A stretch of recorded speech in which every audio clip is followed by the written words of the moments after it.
What's good, YouTube? Miguel here with Perfectly Engineered Reptiles. If you haven't already, please subscribe to the YouTube channel and our Instagram at perfectly_engineered_reptiles.com. Hit the subscribe button on YouTube and the bell notification. That way, whenever we upload one of these amazing, awesome videos edited by Amber, you'll be notified. So today, we want to do a first in a series of introducing you into some of the morphs that we carry and why, and actually show you some of ours and our future plans, what we're working towards. So we wanted to start with kind of what our passions were, and my very first one, the one that got me to come back into ball pythons as a breeder, would be the Axanthics. The first time I saw them, I just thought they were amazing. Most of us, if you've been in the trade for a while, or been in this industry for a while, you know who JD Constrictor is. He is a breeder who specializes only on Axanthic. Has an amazing collection and shows you the potential of them. Now, he works specifically with one line of Axanthic, and there are 4 that we know of, and different people have different opinions. So I was just going to give you some of the history and the backdrop of the Axanthics, talk to you a little bit about what the gene is, how it's evolved, how we have it, and our incorporation into it. So Axanthics is actually a term. I have my notes, so instead of looking down, I'll kind of just there. But is a lack of yellow and red pigment. So their melanin is slightly different. It's not. I have heard before, oh, it's a black and white snake. Well, technically, it's not. You still do get some shades of brown in a lot of just straight gene Axanthics, and there are ways to lighten it and whiten it and things like that, and we'll get into that and show you some examples of that. But yeah, so it was first discovered by VPI, just a revolutionary, just one of the early pioneers. I would love to go visit them. I think they're in Utah now. Started in California, but they moved to it's like Fork, Utah. It's a crazy place, but huge facility. They first produced the Axanthic in 1997, which was actually featured in a National Geographic episode. You can look it up. I couldn't find the episode. I thought it'd be interesting to show you a clip, but I guess it being that old, it was just a little bit more difficult to pull up. There's an IMDG page on it to show you like where it is, but they first produced it, and that is the first line. It is the VPI line. The other lines of Axanthics are the TSK, which is short for the Snake Keeper. Some people say SK, Snake Keeper. The other one is the Marcus Jane and the Joliffe. So those 2 lines, there's not too much, but though you do see a lot of Canadians pushing the Marcus Jane line, and they make beautiful ones. Now, my personal opinion on which line is the best is there is no line that's the best. JD Constrictor has focused entirely for the better part of 15 years that I know of to make the Snake Keeper line look really good, keeping the highest examples and always breeding them. That has benefited because it's not as huge as the VPI line, and so it's got a much more focused showing, and that's where the Stormtrooper comes from and a lot of the other bright and brilliant ones. But there are low expression line, TSK line Axanthics. VPI has expressions that are just as high, but it being the oldest and the most frequent one out there, if you're going to buy it, even the price is a little bit lower because of how many there are. And that's just supply and demand, guys. It has nothing to do with the expression. But there are some that are low expression, and there are some that are high expression. So, just to give you an example, this picture right here, this is a low expression. And you can see in the picture, almost that it's pretty browned out. And there are some that are like that. And then you'll see some that are, you almost think they're filtered. They're just so grays and whites and blacks, like this one, which is a very high expression. Beautiful. All of us want the high expression one, right? We're all shooting for that. And the truth is a lot of them you're going to start adding combos, and you're going to start adding genes, and you're going to see it. But what I'm going to show you now is our first 2 Axanthics, and that's all we really have right now. So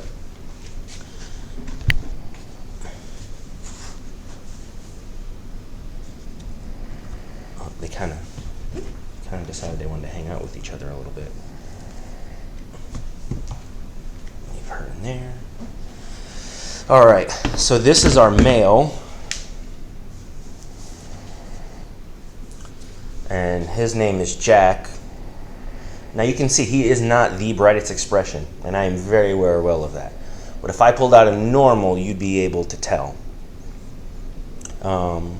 He's got good blushing. Now he is just axanthic, and he's 66% chance of being G-stripe, het G-stripe. And one day we will try to prove that out. But he is the boy in our axanthic program, and you can see if it's showing it. You know, he has some browns, but he's definitely nowhere near as dark as a normal. And even in here, they're somewhat blushed out. So that's what axanthic is. Now, like I said, there are lower and there are higher expressions of that. He is a fairly standard expression level of him. And that's okay with me. Axanthic isn't something that we're going to specialize in or really target. I think it's just more of something I want. This is a gene that I want. So I want a very small sample size of things that we're going to go with. But here is the axanthic. He's going to start. This is Jack. He's got this thing. I'll show you. He knows south. He knows where down is. I don't care how I'm holding him. His entire goal in life is to just keep going south. So he's actually one that we don't hold that frequently because all he does the entire time you're holding him is go down. On my neck, doesn't matter. He doesn't clinch, he doesn't there's no relaxing with the guy. But still a very beautiful example of a standard axanthic. So the next one I'm going to show you is Jill. Jack and Jill, you know, for those of you following. Jill, we got from Bob Vu, from Bob's Balls, a very reputable breeder, known throughout, good guy. She was one of the smaller girls when we got her, and as far as we can tell, you know, I think different ball pythons grow at different rates. She is one of our slower growers, a fairly good eater. She skips, you know, a couple of meals, but what ball python doesn't? But compared to some of our other ball pythons, she's just not growing as fast. So I have no doubt that she'll make me wait 3 years before we breed her, and that's okay. She's a beautiful girl, and I love watching her grow. She is a pastel axanthic, so you can tell, hopefully it's picking it up, that she's like a couple of shades lighter, especially in the blacks. If you see like how much more blushing she has on her dorsal than the standard axanthic, that's the pastel at work. The whites coming up slightly higher, that's the axanthic at work. She has a lighter head stamp, not an incredibly lighter head stamp, and hopefully she's allowing you guys to see her beautifulness. But, yep, there she goes. So, you know, superfly, fireflies, and things like that. So, what do we want to do, and how do we want to express and go with these? Obviously, everyone would love to make the Stormtrooper. We'll see what we get. So, now I kind of want to show you, I'm going to put her away because she's a little everywhere.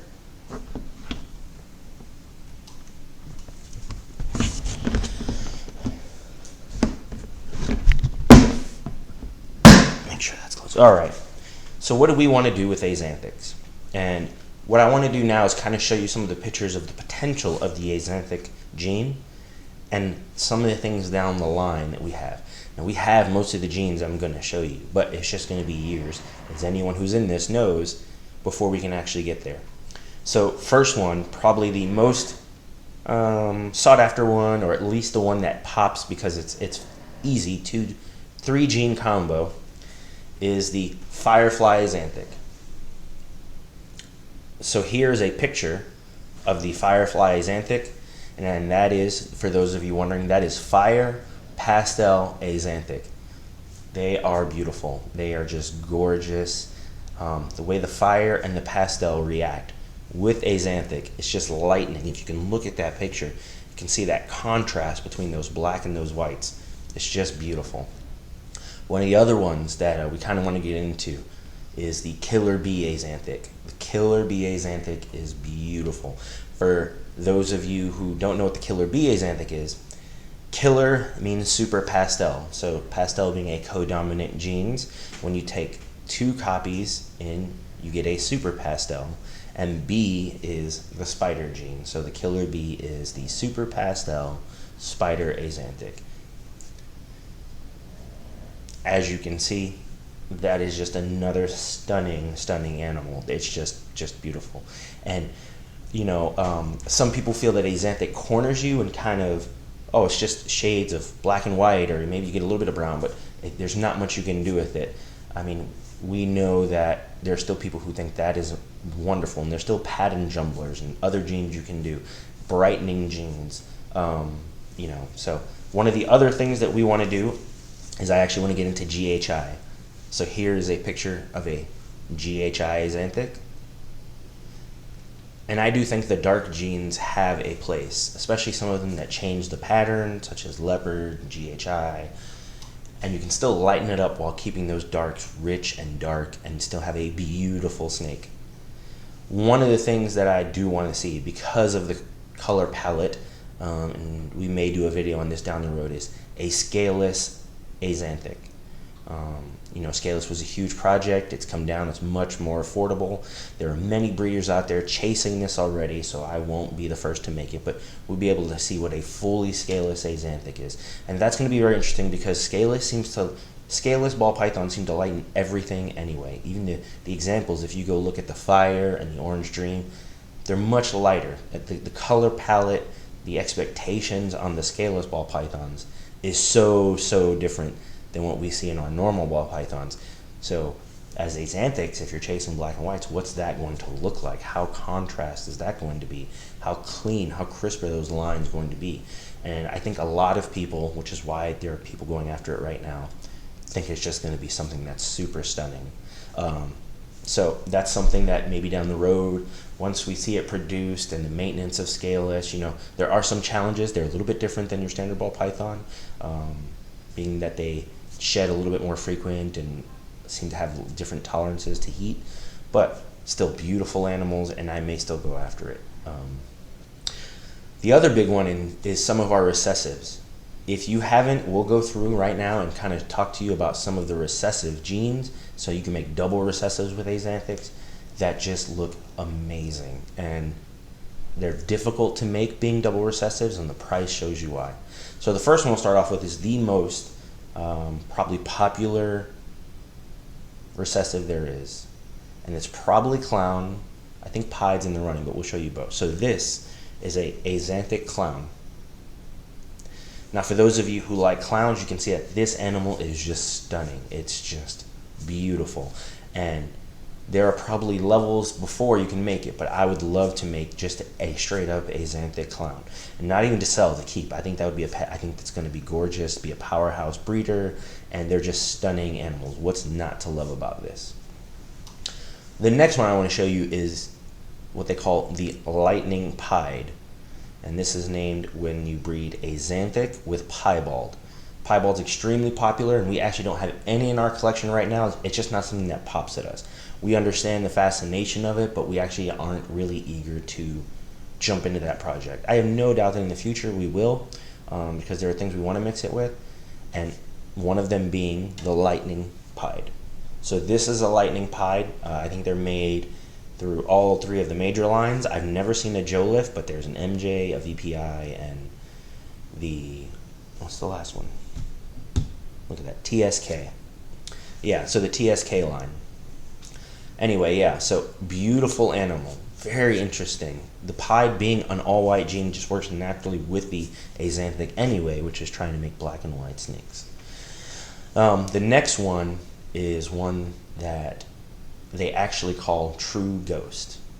So for those of you who don't know, in most other reptiles, not ball pythons, the ghost is a hypomelanistic animal that is usually hypomelanistic and axanthic together.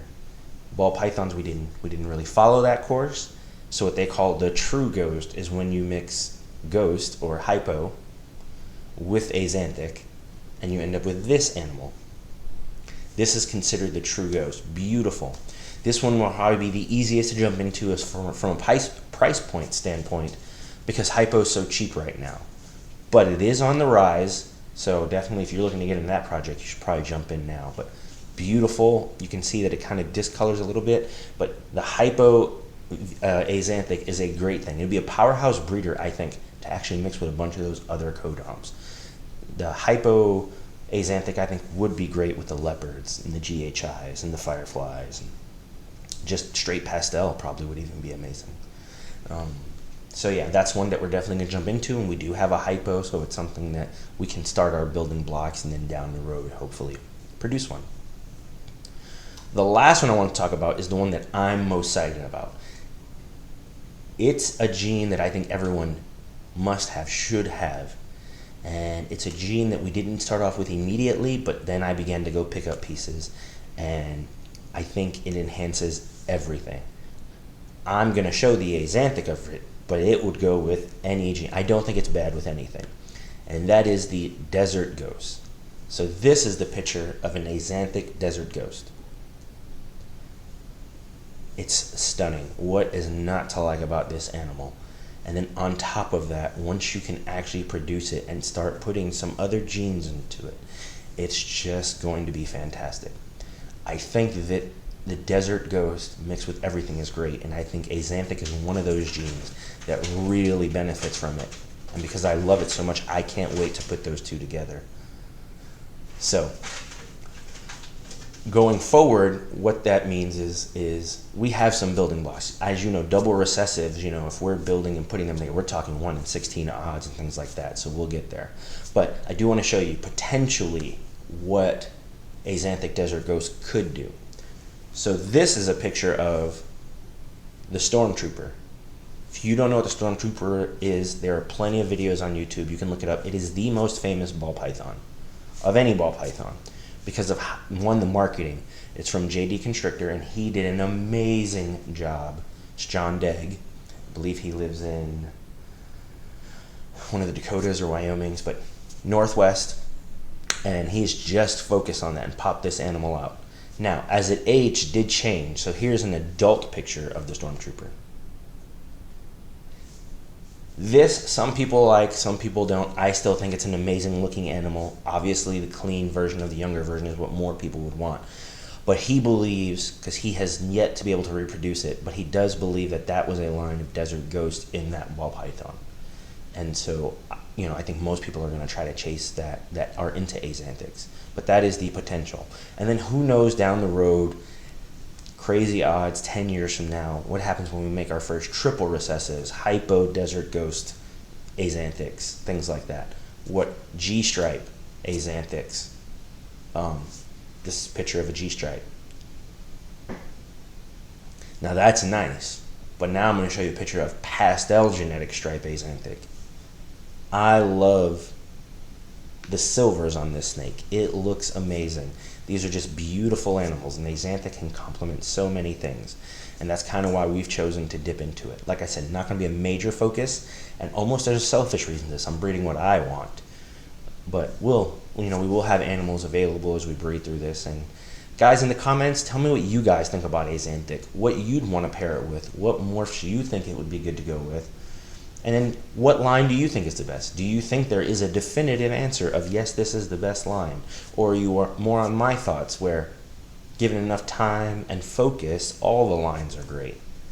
Anyway, thank you for joining me and learning about axanthics and seeing where we're going. And I look forward to taking this journey with you into the future of watching us build this project out slow and steady and seeing what we get.